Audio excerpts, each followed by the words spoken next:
A very good evening and a warm welcome to all the attendees, faculty members, and our esteemed guest, Dr. Ashok Lahiri, sir, for today's session, organized by Gokhale Institute of Politics and Economics and the Pune International Center. Before beginning with the session, kindly note the following. Firstly, make sure that your phones are on silent mode to avoid any disturbances during the session. Secondly, there will be a Q&A session towards the end of the speech, so you can jot down your questions for later. Today, we have amongst us Dr. Ashok Kumar Lahiri, an eminent economist. Having served as the 12th Chief Economic Advisor to the Government of India, he is also serving as a member of the 15th Finance Commission and the member of the West Bengal Legislative Assembly from Balurghat. Being an excellent orator and an ardent, articulate personality, he was also the chairman of the Bandhan Bank, is a reader at the Delhi School of Economics, an executive director of the Asian Development Bank, and the director of the National Institute of Public Finance and Policy. Being an ardent researcher, he's published his work on economic and social issues. And today, he would be talking about his views on India in search of glory. I would like to welcome our Vice Chancellor, sir, to address the gathering with a few words. Thank you, Varsha, and good evening to all of you. I join all of you and Varsha in welcoming Dr. Ashok Lahiri. We are delighted and privileged to have you here today. As Varsha said, he'll speak about India in search of glory. You know, this line, I'm tempted to say that whatever you say about India, there's a classic line from Joan Robinson. She said back in the 1960s that whatever you say about India is true, and so is the opposite. So, India in search of glory, some of you may say, isn't it already glorious? Why do we need to search for glory? But we will hear from Dr. Lahiri. I want to add a few more things what Varsha told you. As she said, he was actually a very popular professor of economics at Delhi School of Economics. He was also part of the finance ministry for a very long time. He represented India in the Asian Development Bank as an executive director. Not just India, I'm told Afghanistan, Bhutan, Bangladesh, Tajikistan. Yeah, so several countries. In his earlier economist days, he was also known as a group of I call it the notorious four, but maybe it's trio of psephologists, that is people who forecast elections. And the other two were Mr. Surjit Bhalla, also India's representative in the IMF, and Pranay Roy, the founder of NDTV. So those were the days, I think, when you had, this is various C poll and D polls and all that we see nowadays. But it's a very long journey from professor and cephalogist and ADB director to member of the constitutional body like the Finance Commission. And since he was into election forecasting, I think he at some point decided to jump into elections. And he won the Vidhan Sabha elections in West Bengal and is now a member of the opposition. Actually, some people say that were it not for the electoral fortunes of the party, he might very well have been the finance minister of Bengal. So I know of only, I was telling him that I know of only one other person, maybe there are more, but who are a hardcore economist, proper professor of economics and teaching economics, to become a politician elected in a democratic way, and that person became the finance minister of Greece, Mr. Yanis Varoufakis. So maybe now, we might have another person, a proper economist who becomes the finance minister. So, on that note, again, a very warm welcome to you, and we look forward to your talk on India in search of glory. Thank you. Vice Chancellor Ranade, Dr. Kelkar, honorable professors and faculty of Gokhale Institute, and dear students. So I must say that I'm delighted to be here. I have been to Gokhale Institute. You can't be an economist and not been to Gokhale Institute, but Ajit today reminded me that I must have come about 30 years ago, my last visit, 40 years ago. And today I am delighted that I started my tour of Gokhale Institute by visiting the house where Gokhale Sahib lived for some time, and also the old house where the Constituent Assemblies, at least part of it, met for some time. I must tell you that Ajit Ranade has promised that he will call me again. So I want to be back again. Now the topic of today is India in Search of Glory. There is a book there. It's about 800 pages. I'm ashamed of it slightly or embarrassed, but I couldn't do it in any less. Now, let me start right away that we Indians are very proud of our heritage, and many of us believe that we will attain its potential or rightful glory. You remember the song, Sare Jahan Se Acha Hindustan Hamara? In Bengali, there are many songs which our nationalists wrote about how this is the best country. Now, Nobel laureate Amartya Sen and John Reyes has written a book called An Uncertain Glory, India and Its Contradictions. They have pointed out in many ways the socio-economic characteristics India lags behind the East Asian countries, including Bangladesh of all. But if the people want the glory, and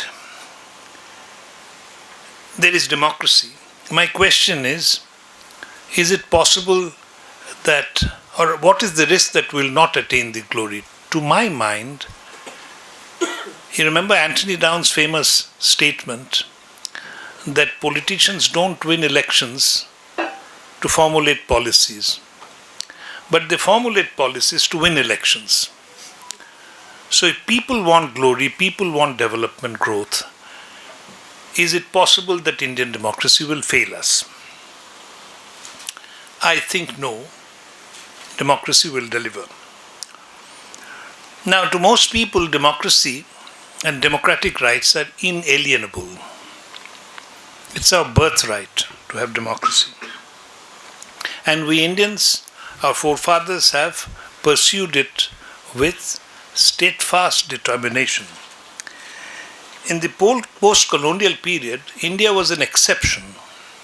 It was very early days. They didn't have adult franchise in many of the European and American countries, United States, when we had adult franchise.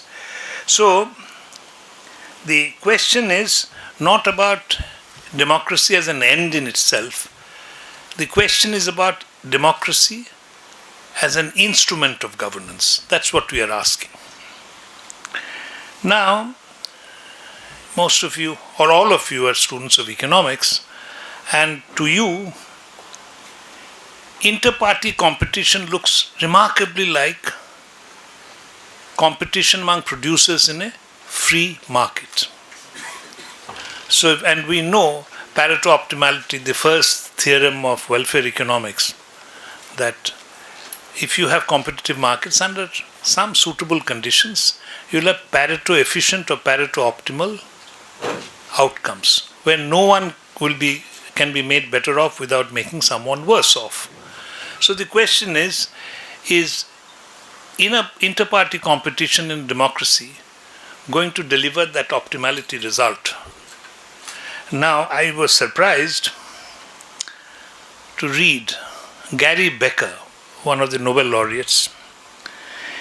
As far back as 1958, he commented that ignorance and the large scale required of political organizations, I'll come back to each of them, periodic rather than continuous elections, and different preferences among members of the voting community, electorate. And these factors can produce imperfections. How? Ignorance. I don't even know. For no fault of mine, but for the systemic failure, I haven't had the education. So I don't know the issues. What can I say about uniform civil code? What can I say about whether tax GST should be increased, GST should have 3 bands? So ignorance can be a major problem. Second, large scale required in political organization. See, I won an election, but I can tell you, elections cannot be won on my own. You need large scale organization. You need to reach out to people. You need to organize the campaign. So you cannot do it as an individual. Then periodic rather than continuous elections. Once you have elected me, from Balurghat, you are stuck with me. Even if you find out that you have committed a mistake, I'm a great thief, a very inefficient, corrupt politician, you can't do anything about me. You have to live with it. And the differences, see, identity politics. If I become too much aware of the fact that my friend Dr. Srifat Dekne is a Maharashtrian and I'm a Bengali, and if he gains, I must stop it. These kind of identity politics can be a major problem. So, the question is, with all these imperfections, India, we had all the problems that whatever I've mentioned was there at that time in 1950 when we adopted our constitution. So was it a mistake? And mind you, the counterfactual is very strong. The counterfactual is that East Asian countries, name anyone, including Japan, they didn't have the full-fledged democracy that we had. We pursued right from the beginning. They had the policy of development first, democracy later. Whereas we followed democracy first, development later. Was it a mistake? So let me start from the beginning. You agree, as proud Indians, that first things first, and building a nation and the integrity of the nation is more important than anything else. And mind you, our forefathers have done a remarkable job. There were more than 560 princely states. The India that we live in, it didn't exist before 1947. I mean, you can go back to the days of Chandragupta Maurya. I'm not a historian, but I think one single nation, India, is a major product of the post-independence period. Now, Indian democracy helped in building that nation and that country. Mind you, there is a huge diversity. Even in the United States, you'll find there is a diversity. There are blacks, there are whites. Even among whites of different, there are whites of different extractions, Irish whites, Spain, Italians, and then you have the northerners and southerners. In India, our diversity is even more. Don't take me otherwise. I believe strongly that there is something very fundamental which unites us. You may be a vegetarian, you may speak Marathi, I am a fish-eating Bengali, I don't speak your language, but when it comes to India, we feel we're Indians. But this is captured in, there is a measure called ethno-linguistic fractionalization. According to ethno-linguistic fractionalization, we differ in ethnicity. You cannot deny the fact that when you look at a South Indian and you look at a North Indian, they look different. We speak different languages, we have different religions. Even within a religion, you may be vegetarian, you may be a non-vegetarian. India ranked among the top 67 countries. And in 2005, if you look at the expanded social diversity index, we were, and that expanded ethno-linguistic social diversity index incorporates linguistic, racial, and religious aspects.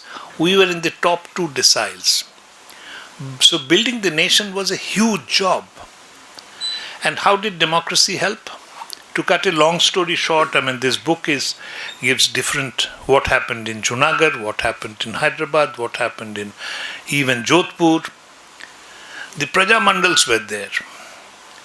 The Praja Mandals were committed to democracy. India was a democracy. So I believe it helped immensely that we are a democracy, that we could incorporate these princely states and build this integrated Indians. More than that. So what you got is a country. But now Indians had to be built. Again, don't take me amiss. I'm not saying the basic seed of Indianness was not there, but it had to be promoted. And there, and we are not the first. Even in Italy, when they unified the country, they were fully aware of the fact they've got Italy as a country, but they don't have Italians. So Italians had to be nurtured. In France, they actually said that when you have got France, now you have to build French citizens. So in India also we have the same job, where rather than you saying that I'm a Marathi, you say I'm an Indian. I also say I'm an Indian. Then we talk about I speak Bengali, you speak Marathi. We have done that. And in that, democracy was very important because democracy is accommodative. And mind you, don't take it lightly. You're all young guys, but still I think you remember the time, 1990.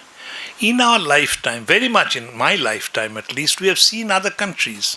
The Soviet Union broke up. And they had an authoritarian leader like Stalin. And you go to the former Soviet Union now, you'll find the countries have splintered. Pakistan, our next door neighbor, they splintered. I used to go to Yugoslavia when I used to work in IMF.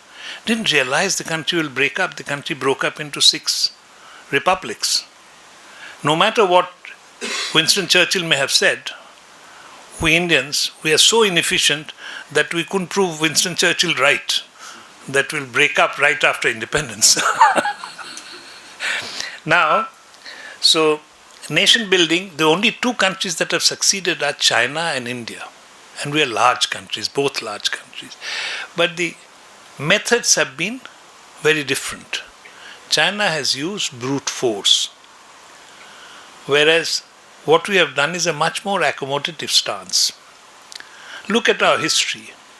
Our history, right from the days, though Congress talked about that it should be linguistically sort of organized states, the enthusiasm went because when our leadership realized that governing this country and holding it together is not easy.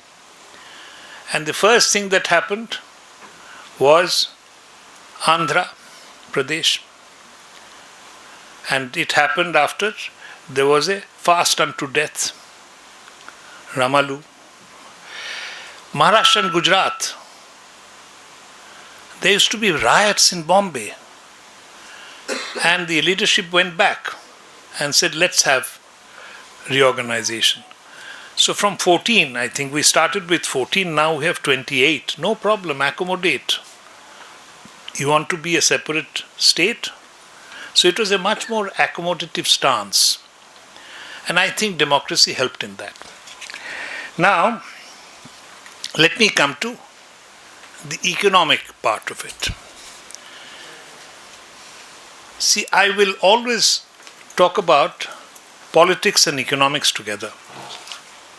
Your Vice Chancellor was asking me that political economy, should we emphasize it more?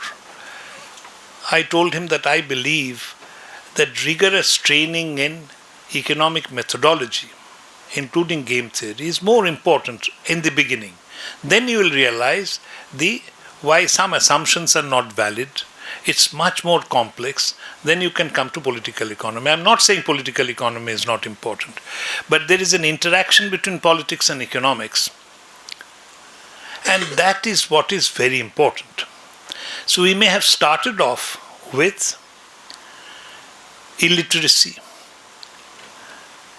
poverty, transportation system is not developed, health system is not developed.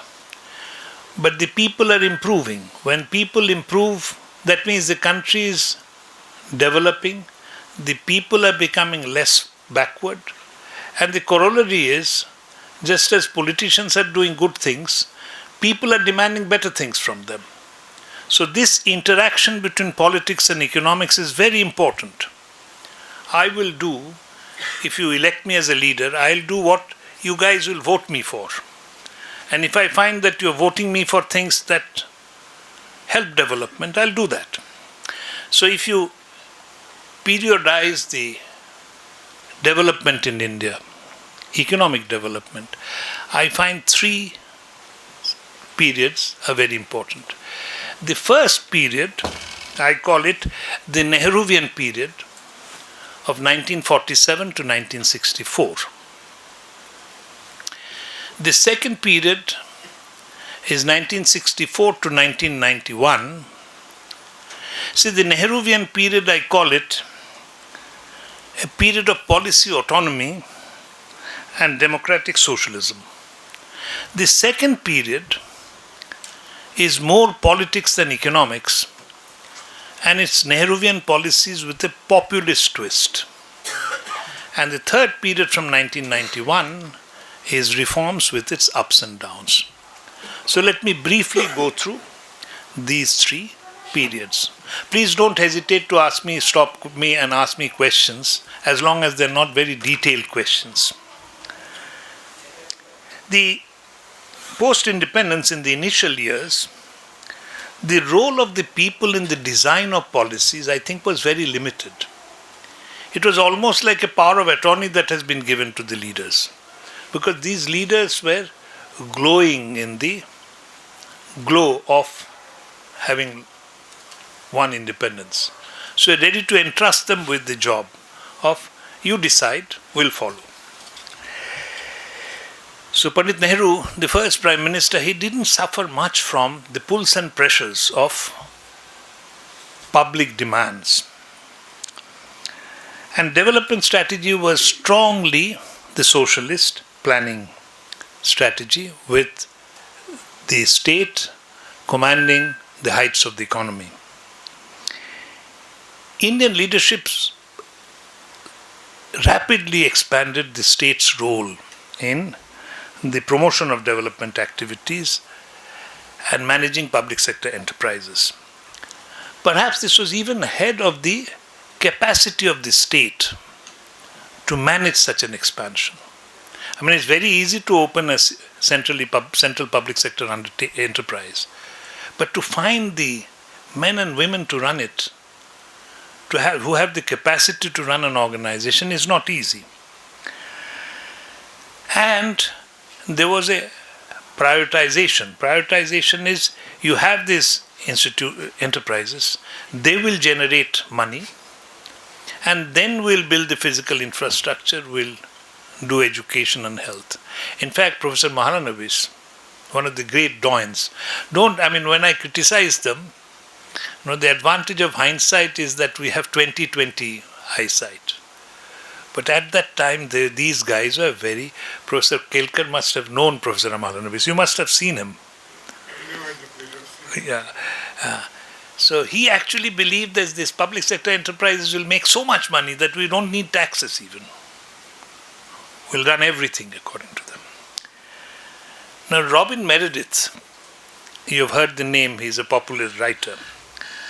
He wrote a book in which he recounts an Indian joke about Deng Xiaoping,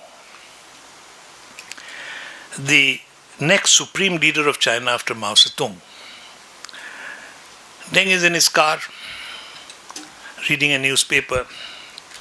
His driver interrupts and asks, "Comrade, there is a problem." He asks, "What?" He says, "The sign says, turn left for communism, turn right for capitalism. What should I do?" Deng tells the driver, "No problem, just signal left and turn right."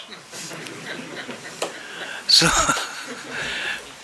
Deng Xiaoping in China, he followed capitalism for his economics and Marxism for his politics.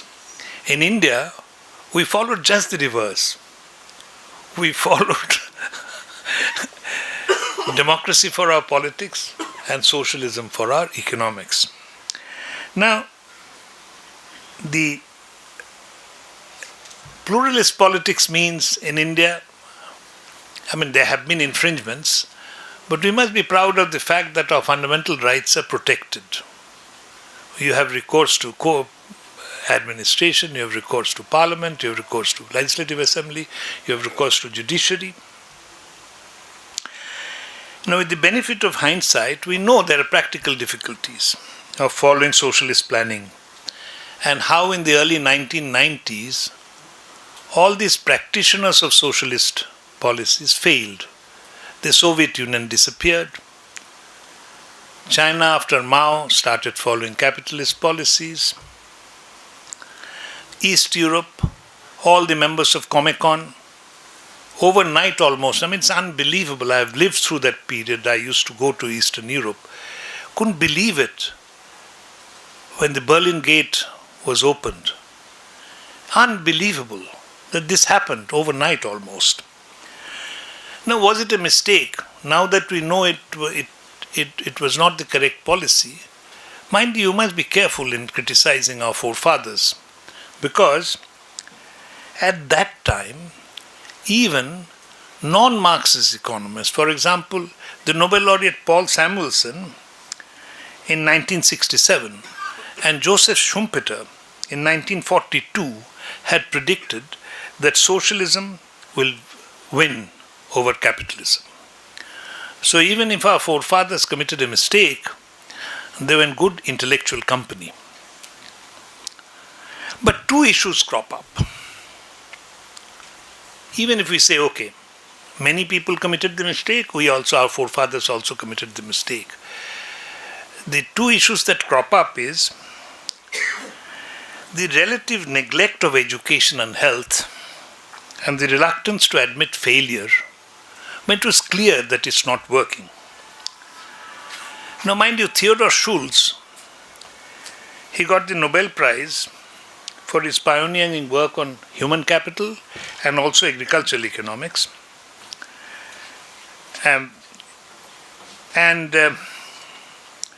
He was awarded the Nobel Prize in 1979. But that's much later. But John Kenneth Galbraith, he was 6 feet 7 inches tall. He was the US ambassador to India in the 1960s, 61 to 63. Pandit Nehru was very much alive. It is very unlikely that Galbraith, that unstoppable man, couldn't have told our leadership about the importance of education. Galbraith is famous for having said, nowhere in the world is there an illiterate peasantry that is not poor, and there is no place in the world where there is a literate peasantry which is not rich. He also used to say that there is no place in the world where a well-educated population is really poor. Now, maybe I have become a rebel and I have become a revolutionary. I believe the concerns that we had at that time, in our childhood days we used to hear, oh, don't educate these people, what will you do with this educated unemployed? I believe educate them, you don't have to employ them, they will find ways of employing others. So education was not sort of emphasized enough. Why do we say that? Because I don't find Maulana Abul Kalam Azad, he was the education minister, he writes in places that I spoke, the finance department is saying there is no money. For education there was no money. Like education, health was another area which suffered relative neglect. The first 5-year plan noted that only 3% of the households in India had toilets. 3%. But you don't find the 5-year plans talking about toilets. The idea was that you'll have. Now let me not go on to that. Another number, you know that WHO says that we need 1 doctor per 1,000 people. In 1961, on average, there was only 1 doctor for 18,751 people. There are not enough doctors. Anyway, the MBBS degree, even now I find the middle class has captured politics. So we talk about MBBS. Even for a simple thing, rather than going to the primary health center, we immediately run to a doctor with an MS or MD, which a simple primary health care doctor can take care of. So the MBBS degrees or MBBS courses prime students for MS levels rather than making them well-rounded primary physicians. Now let me then come to the next question. By the end of the Nehru era, doubts had arisen about the efficiency of democratic socialism. But effective opposition to Pandit Nehru's policies had disappeared by the early 1950s. Sardar Patel, mind you, if you look at the Congress history, you will find there were always inner party politics. One guy fighting against the other, were discussing how many of our great leaders didn't agree with each other. So Sardar had passed away on 15 December 1950. Rajendra Prasad, who was again a strong leader, he had become the President of India, a ceremonial post. Rajaji had resigned as Union Home Minister on 25th October 1951 and gone to Chennai. He became Chief Minister for some time, then left the Congress. So Nehru's policies were not working, but there was no one inside who could actually stand up and say it's not working. So my personal belief is that before Rajaji coined that, he was called the Chanakya of Indian politics. He coined the term permit quota license Raj. But permit quota license Raj was known. So the question is, why wasn't it dismantled earlier? That it was introduced is another thing. That was introduced in good intentions. But why wasn't it? I believe there are several reasons for it. One, accepting responsibility for a policy failure is difficult for a politician. It's difficult for you and me also. When something I said didn't turn out the way I said it would, and you tell me you said it wrongly, I'll find excuses. Isliye nahi hua, aapne ye kiya, and so on. For a politician, it's even more difficult.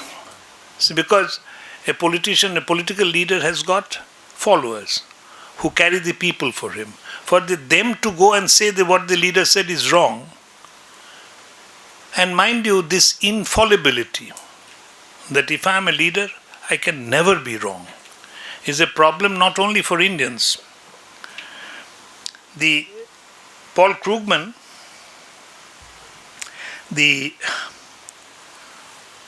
I must tell you that famous quotation of Paul Krugman. Paul Krugman has written about how American politicians in 2017, at least on one side of the aisle, is suffering from an epidemic of infallibility, of powerful people who never, ever admit to being wrong. So that is a problem. You'll find any political party or any political leader, when they take a wrong decision, they're very reluctant to admit that they committed a mistake. And then there are vested interests. What are the vested interests? One is the central public sector enterprise employees. They had certainty of tenure.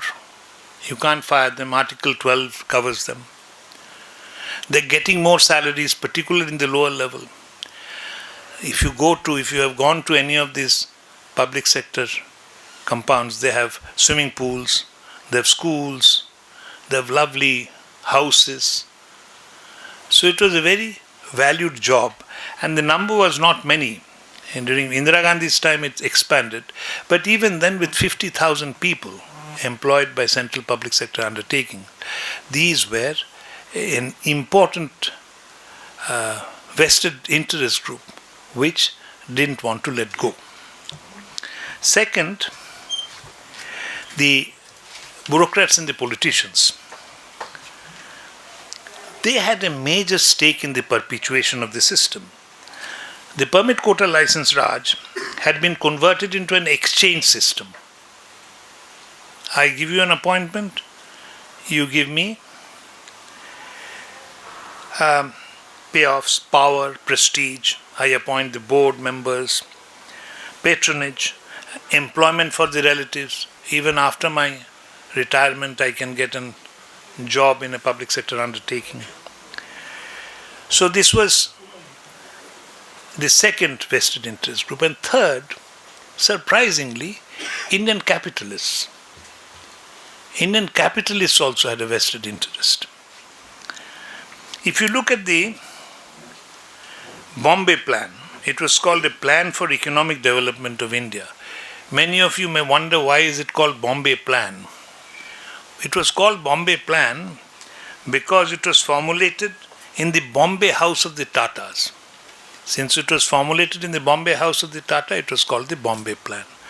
Even the Bombay Plan, which was signed by J.R.D. Tata, G.D. Birla, Sir Ardeshit Dalal, Lala Sriram, Kasturbhai Lalbhai, A.D. Shroff, John Mathai, and Purushottam Das Thakurdas, they also said you need planning.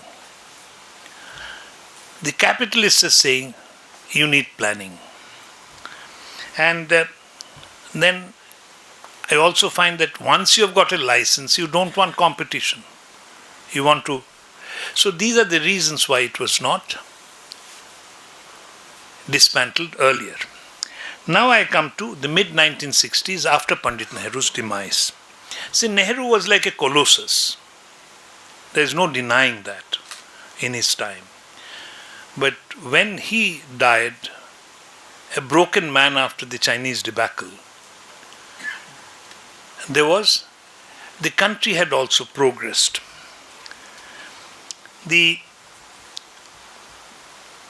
Mind you, even if we did not progress as much as we should have done in the first period under Nehru, it was not bad compared to our colonial days. I'll give you one figure which is according to Mukherjee.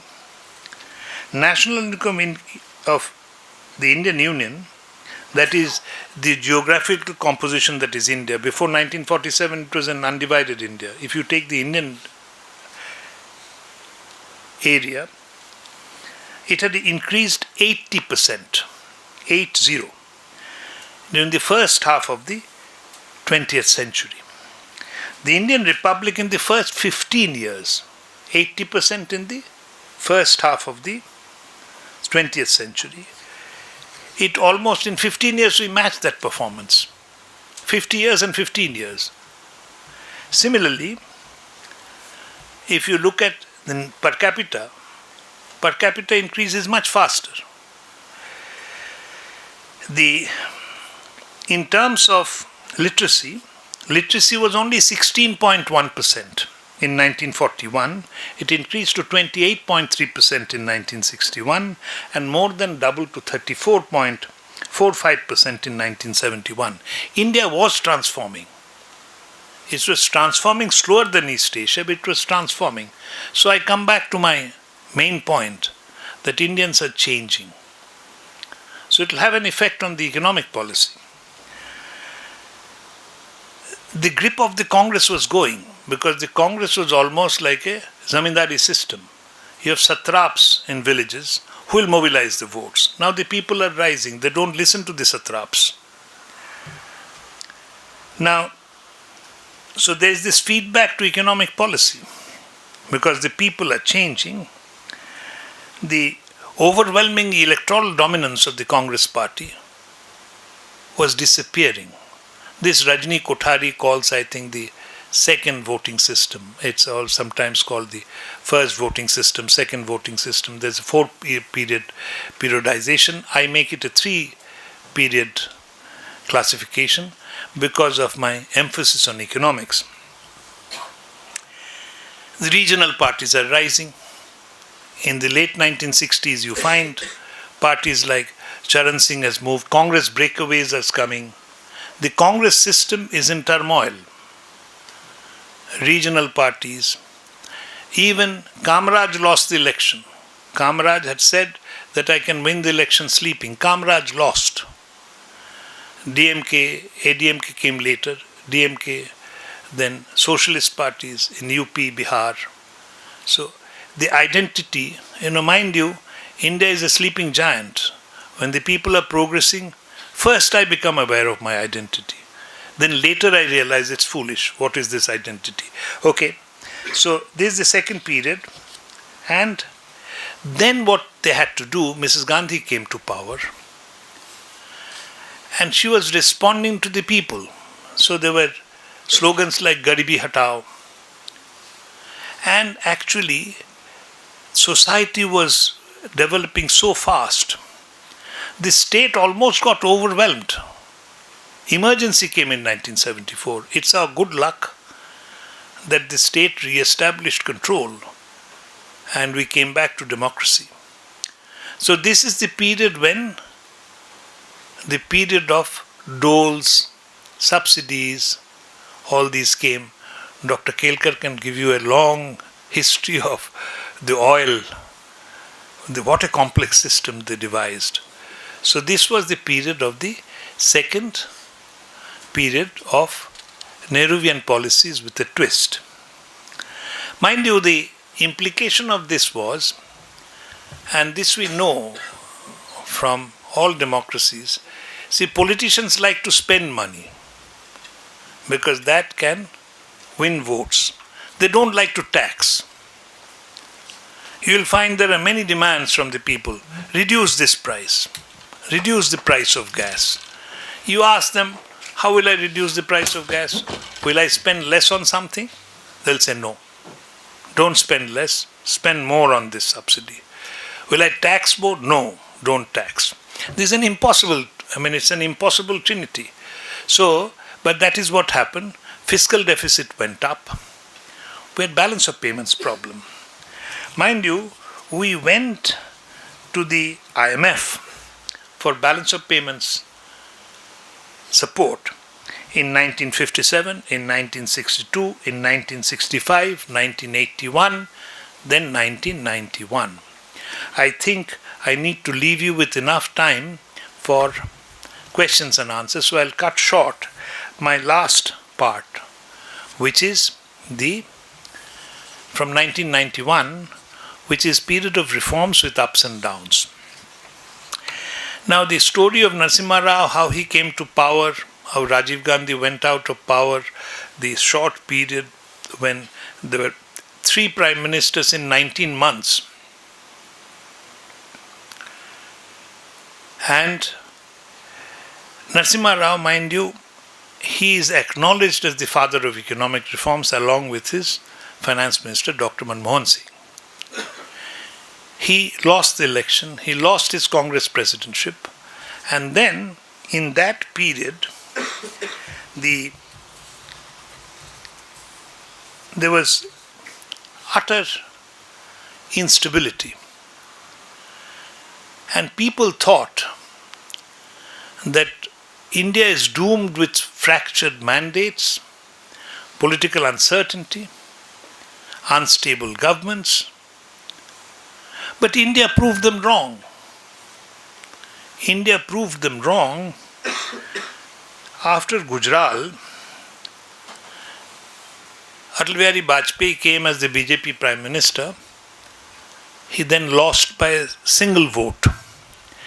From 1999, as you know, we have had governments which lasted the whole 5 years. There are no more fractured mandates. Identity politics is losing its salience because Indians are realizing what is good for a Gujarati must be good for a Madrasi also. Why should it be bad? I don't understand. So policies are looking and identity is becoming much less important with the spread of education, urbanization. Now in this room I don't know how many states are represented. It doesn't, you're not fighting with each other because saying that I'm a Gujarati or a Maharashtrian. So identity is losing its salience. issues are becoming much more important. Now, let me just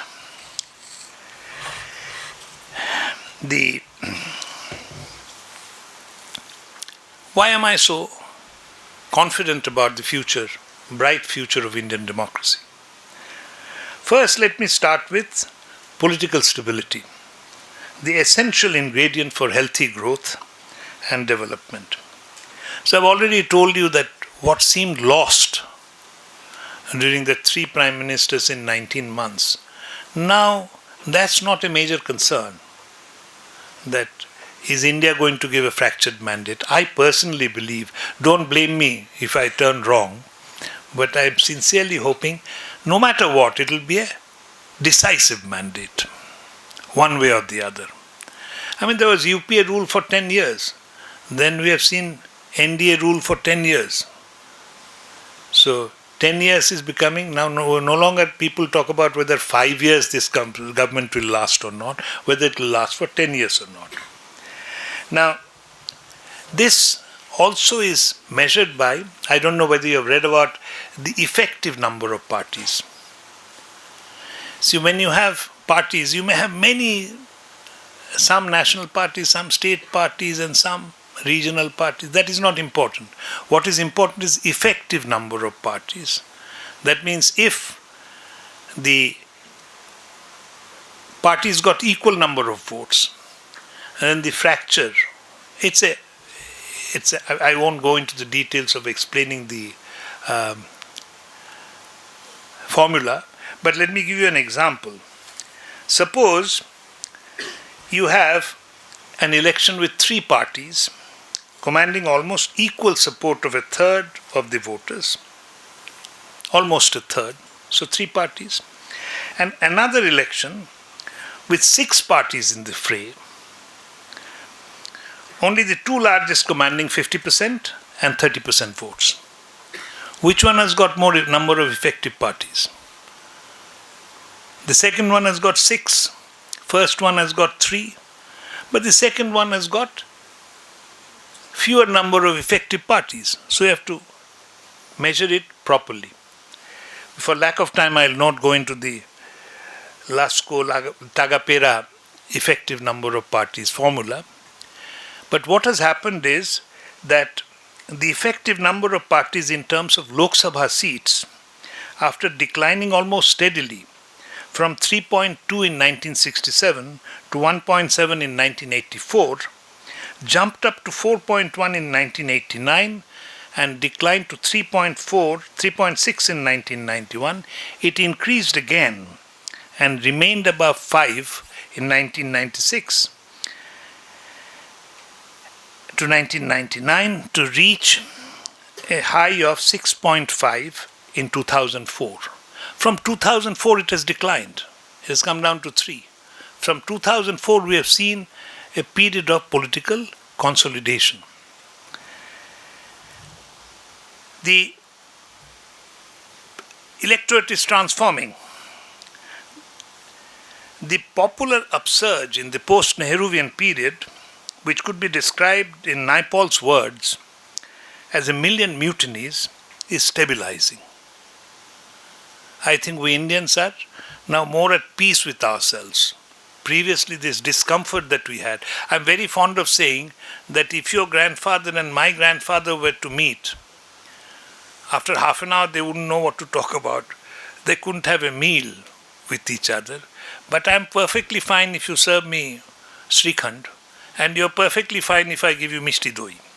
So there is no problem anymore that way. Second is the continuity of economic policy. See, many times we have found that one party is initiating a reform, the next party is completing it. Examples: VAT, FRBM, GST. It's not that कि तुमने किया तो मैं नहीं करूँगा. Huh? Yeah.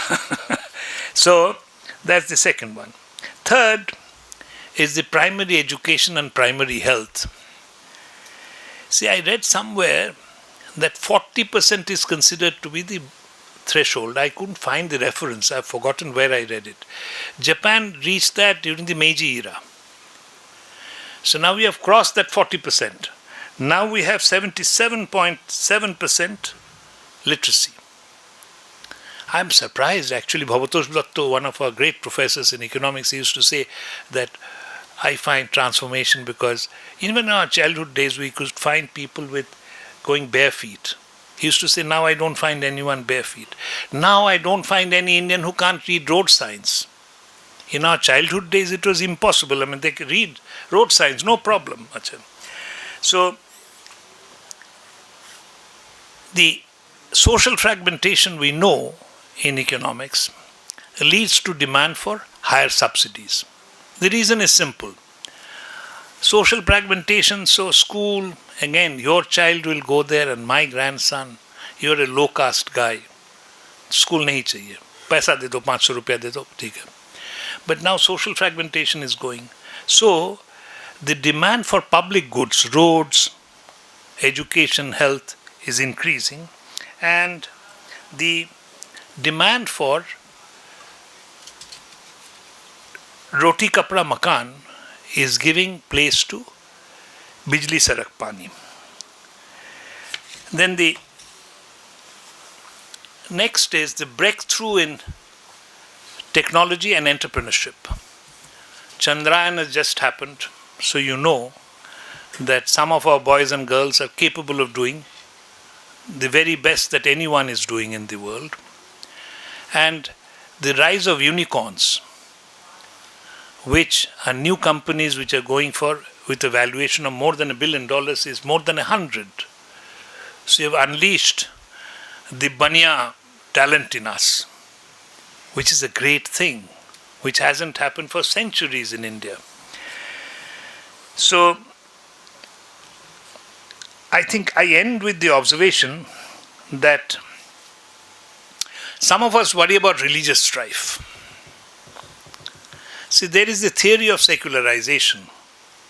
Secularization is that when you have development and growth, it's not that religion disappears. Religion is very much there. And you don't need to be irreligious to be secular. Mahatma Gandhi, I don't think anyone will call him communal. Maybe Mr. Jinnah would call him communal. But he was a very devout Hindu. But he was secular. But what happens in the secularization hypothesis is your time becomes more precious. So there is no time for organized religion. You may do your puja in the morning or pray to Allah at home, but you don't have time to go to the temple or mosque or go for thing. Now that we have seen in many places in the world. Is secularization not happening in India? There I have a hypothesis that I have offered. See, one of the things that has afflicted Hindu society, not only Hindu society, I will be wrong in saying Hindu society, caste is an affliction for all societies in India, including Muslims, Christians, everywhere. Ambedkar used to say that caste is what has killed us. Now what is happening is caste consolidation. And this is, if you look at the reports, you will find, this by self-declaration, you will find that the caste fragmentation is decreasing. And there is no time to go into the details of it. There is this theory of polarization and fractionalization. This is work by one of our Indian economists, Debraj Ray, in Esteban. Now there is a very important hypothesis which I believe in. And the hypothesis is that there are two things that are important. You belong to one caste, I belong to one caste. That is fractionalization. The other is the animosity, the hostility that I have towards you. Both are important. Now when it comes to this polarization, that is the hostility, their size matters. Size matters. If you are too small a group, what will you do? If you are a very large group, you will not feel insecure. So, I will read religious conflicts and associated deaths have not gone down steadily with development. Is India an exception to the secularization hypothesis? It appears that a hasty conclusion may be unwarranted for four reasons. First, while the macro level figures of communal riots in India show no clear downward trend, the sporadic Hindu-Muslim riots tend to occur in some specific states, and within these states, in some specific cities. There are no wars of all Hindus and Muslims in India. Second, some scholars point out that state-wise analysis of data on religious riots between 1982 and 1995 indicates that 1% increase in growth rate decreases the probability of riots by 5%. 18 states in the north, particularly Bihar and UP, which are believed to be some of the worst affected by the riots, are also the states that have not done as well in economic growth as the relatively peaceful states in the south. Third, Muslims in India lag behind other religious communities in socio-economic terms such as education, health, and income. Their rapid upliftment is an urgent necessity for the country to make progress in economic terms and in population control. However, changes in relative incomes can upset the social ranking of religious communities and cause resentment. Riots will decrease when there is balanced growth of all communities. Fourth, perhaps the caste consolidation that is going on in Hindu society, it has an inverted U-shaped impact on religious conflicts. Caste consolidation takes place. I will not go into the mathematics. Religious riots will increase. Then it reaches a point where it starts decreasing. So when the caste consolidation is complete, it will happen. So animosity may in fact increase when diverse groups from different clusters, or even one group forms a cluster when the others remain as they are. Fractionalization may decrease because caste consolidation is taking place. But intragroup identification and intergroup alienation may increase and create a more polarized situation. Let me not elaborate on this because you need to look at, even I get a hang of it, but not complete. But I do believe that the caste consolidation that is happening, particularly among the Hindus, is a good thing, but it will have that side effect for some time until two-thirds of the population are consolidated. Then it will become big enough not to feel any insecurity. So let me now end by saying that India is changing and so are the Indians. And there is a symbiotic relationship between the two. That is where the political economy comes in. This symbiosis makes India's search for glory less and less elusive over the years. And we have seen that it is the increasing role of the people and their endorsement that is determining policy. What people want is what the politicians will have to deliver. It is a manifestation of the maturing of Indian democracy and the socio-economic progress of the Indians. In October 2010, Harvard economist Lawrence Summers, who was Treasury Secretary under President Clinton and economic advisor to President Obama, said, I quote, "Perhaps in 2040, the discussion will be less about the Washington consensus or the Beijing consensus than about the Mumbai consensus, a third way not based on ideas of laissez-faire capitalism that have proven obsolete or ideas of authoritarian capitalism that ultimately will prove not to be enduringly successful, instead a Mumbai consensus based on the idea of a democratic developmental state, driven not by a mercantilist emphasis on exports but a people-oriented emphasis on growing levels of consumption and a widening middle class." This is the same Lawrence Summers when he was World Bank's vice president and chief economist in mid 1992, had presciently predicted that the rise of China would be a transcendent event and its economy would overtake the US economy. He proved right. Thank you.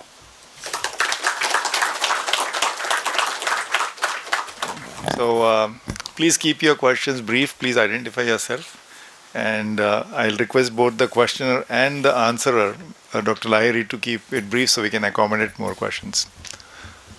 Yeah, Professor Bansode, can you please give a local? Thank you for this talk which you have given. I just have one query in terms of the whole This is idea Professor of Prashant, yeah. he's a professor here, just to identify. Yeah. Sorry. Okay, go ahead. So the whole idea about caste consolidation. So is it in terms of upliftment? If it is in terms of upliftment, it is a product of the affirmative action, I guess, when you talk about caste consolidation. So that is one. And the another thing is that if at all you say that there is no fragmentation on caste lines, but if you see matrimonial websites, so you'll get to know how many castes are there even amongst Brahmins. Okay, so and in that way we see that how divided are we on the whole issue about marriage as an institution. So as Ambedkar said that the test of being non-caste or accommodative in terms of caste is the test of endogamy. So we still continue to be an endogamous kind of a society as far as Hinduism or Hindus is concerned. So would this theory of caste consolidation stand? I think the question is what makes you so confident that caste consolidation is going on? And in fact, there are a lot of indications and evidence of continuing and more further fragmentation. And even if you see National Crime Records Bureau given official statistics about atrocities that are committed against the scheduled caste and scheduled tribes, and which are increasing over a period of time. So how do you justify it? I follow your question. See, I have not claimed that caste has disappeared from India. I am saying it is on the wane. Just take a look, urbanization. I am not even aware of the caste of my neighbor. Here, the boys and girls who are here, I wonder how many of you are aware of what is the caste of the boy or the girl who is sitting next to you. Now, it's not my contention that people are not paying their attention to caste in every marriage, but it's my contention that intercaste marriage is increasing tremendously, very fast. It's similarly, I'll just stop by giving you a story. We had a great professor of economics in Delhi School of Economics called Professor K.N. Raj. And K.N. Raj was in a BBC interview. So someone asked, the interviewer asked, Professor Raj, in Delhi School of Economics, do you have any scheduled caste teachers? K.N. Raj said, I'm one of them. Before that, we didn't even know that K.N. Raj is it. Now, in Gokhale Institute of, it became Gokhale. In Calcutta, we have Gokhale College and Gokhale School. You call him Gokhale, we call Gokhale. Anyway, but he is a great leader, Gokhale. So, the issue is in the salience of caste is decreasing very fast.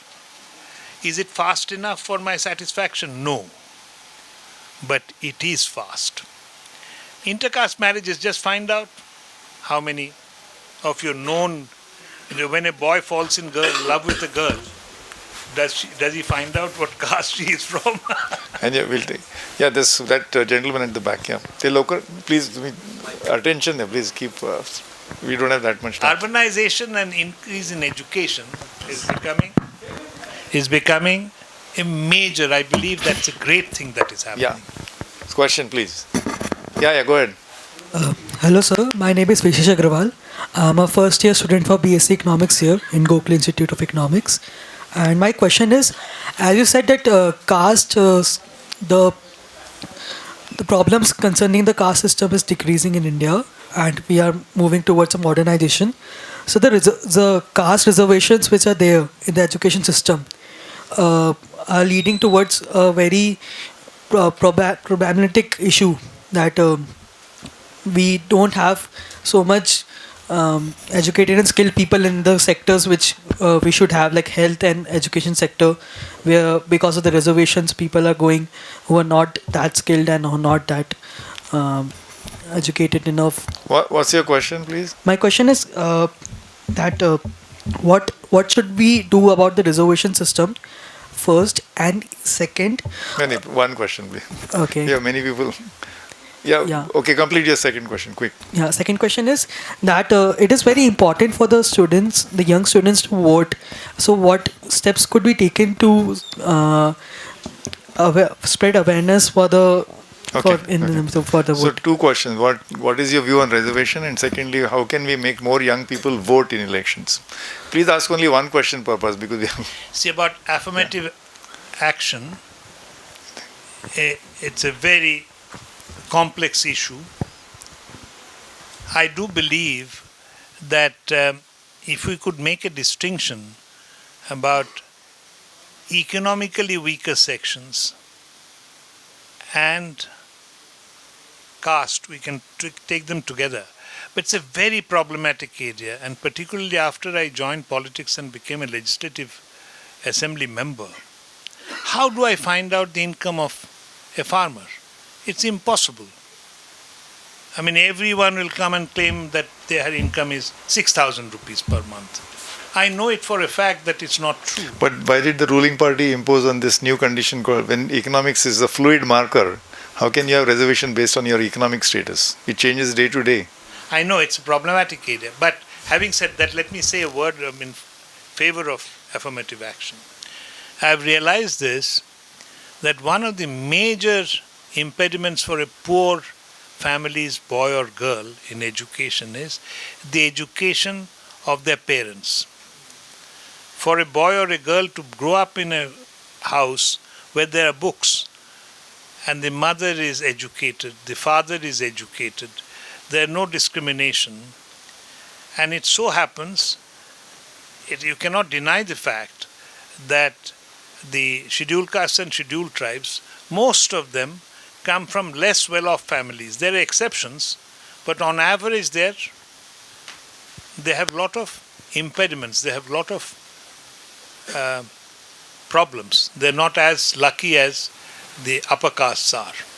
So, but affirmative action, I'm not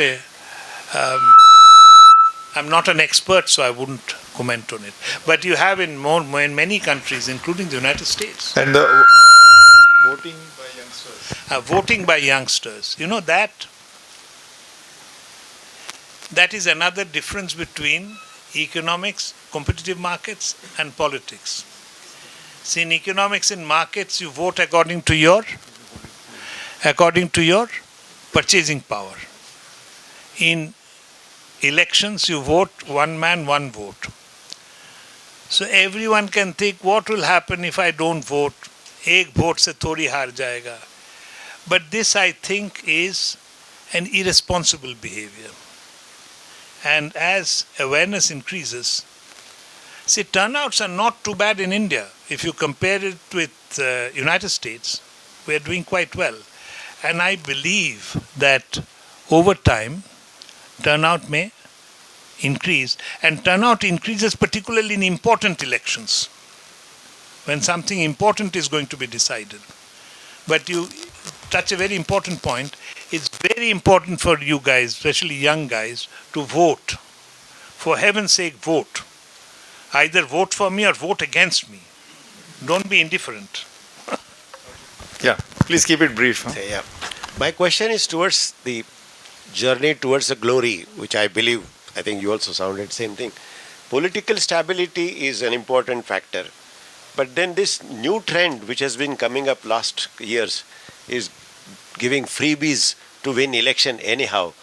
Where it is going to last? I mean, it is definitely going to affect the economy somewhere. Okay. How can glory come if there are more and more freebies raining from above? See, there are two levels of government, three levels of government that we should distinguish. One is the union government, the other is the state government, third is the local governments. Now, state governments and local governments, they are dependent on the union government for permission to borrow. So what will happen if they cannot borrow more, if they cannot increase their fiscal deficit, when they give more freebies, what will happen is that development will be affected, their revenues will be affected, they have to spend less on something else. So again, it's the electorate who will find, yes, I'm getting 500 rupees or 1000 rupees, but the roads are not getting repaired, schools are not functioning properly. And so that hard budget constraint will work. In the case of union government, again it's the electorate. If the electorate really like freebies rather than development, then we're doomed. But I do believe that the Indian voters are becoming, they're not fools. When they find that you are giving a freebie, they're already asking the question, kahan se aayega? What is it affecting? So it's the maturity of the voter. Ultimately, if Indians want freebies, then they will get their freebies and no development. But the burden of my song is, they're no fools. Indians will realize already the clamor for that. Look at gas prices. It went to 1100 rupees. People understood the logic of it. There was no rebellion on the streets. But in the 70s, if that same thing would have happened, buses would have been burnt, trams would have been burnt. That didn't happen. Yeah. Lady in yellow. Yeah. Good evening, sir. I'm Neerja from FY. I had a question regarding the journey towards glory. Is this glory possible with a significant amount of brain drain? Plus, these brain drains are usually associated with people who are educated. So, can we grow with a significant number of our people giving up on their citizenship? Okay, that's good. Brain drain, I'll only tell you, you may not have heard the name of this great economic administrator called Abid Hussain. Dr. Abid Hussain used to say that Prime Minister Rajiv Gandhi called him one day and said, Abid Saab, what do we do about brain drain? So Abid Hussain is a remarkable man with a great gift of the gab. He said, Mr. Prime Minister, brain drain is better than brain down the drain. Now, the point is, I think, when a boy or a girl goes, I also went abroad, I stayed there for 10 years and I came back. Anyone who leaves home with a very heavy heart. So many of you will stay back, some of you will go abroad, where if your choice is between 70,000 rupees or 60,000 rupees a month in India for a job, and there you are getting at 80 rupees a dollar, you are getting $3,000, that is 2,40,000. You may not go. But here if you are getting 20,000 rupees a month and there you are getting 2.5 lakhs per month, then you will go.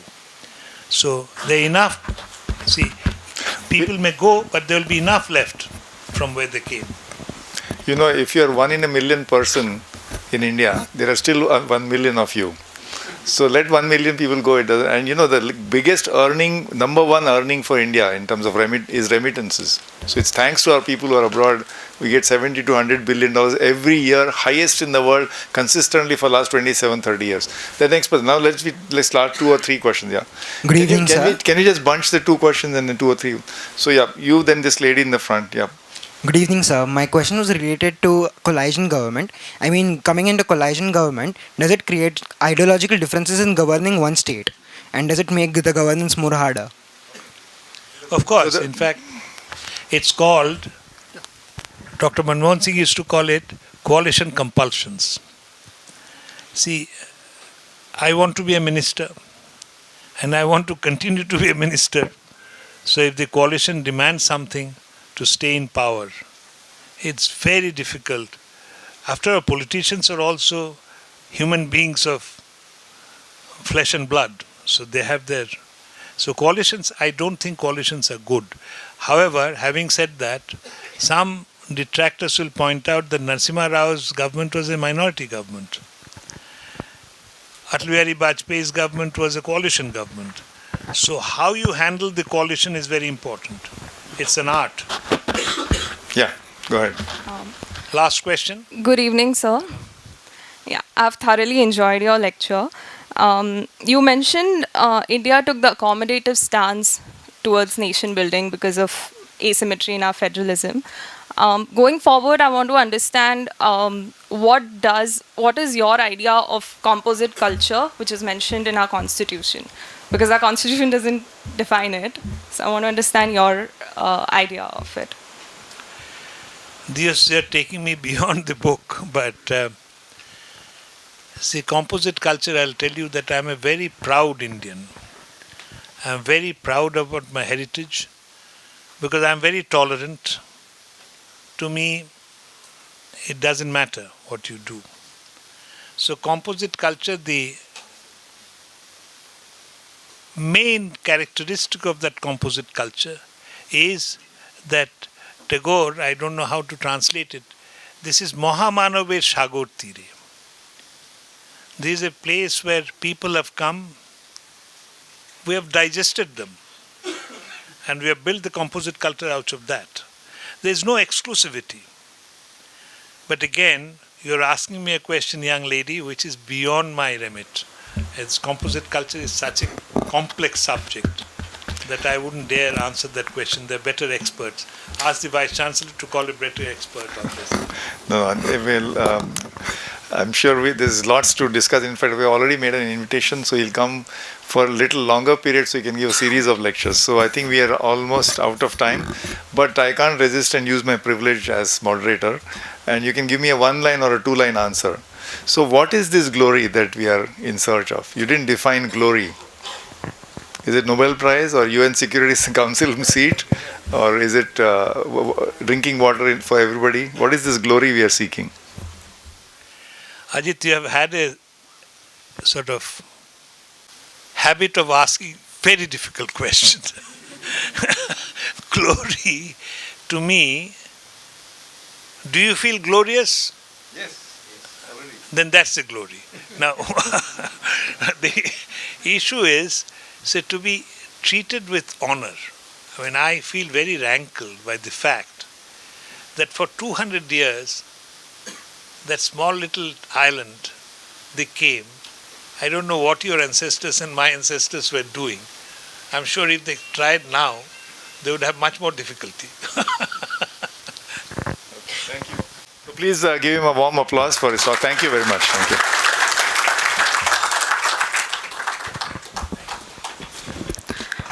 Thank you, sir, for your enlightening words and your gracious presence today. Your words surely added to our knowledge on the topic in discussion. I would also like to thank the Vice Chancellor, sir, attendees, faculty members, organizers, Gokhale Institute, and the Pune International Center for their dedicated attention and thoughtful questions. I would now request our Vice Chancellor, sir, to kindly extend a token of appreciation to our guest, Dr. Ashok Lahiri, which is a book written by Mahatma Gandhi on Gopal Krishna Gokhale.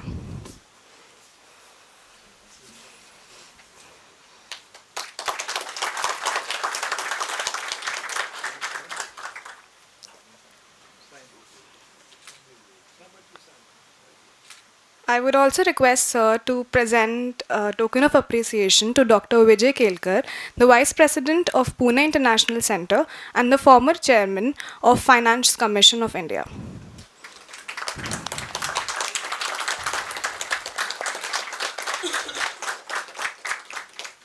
Thank you for attending.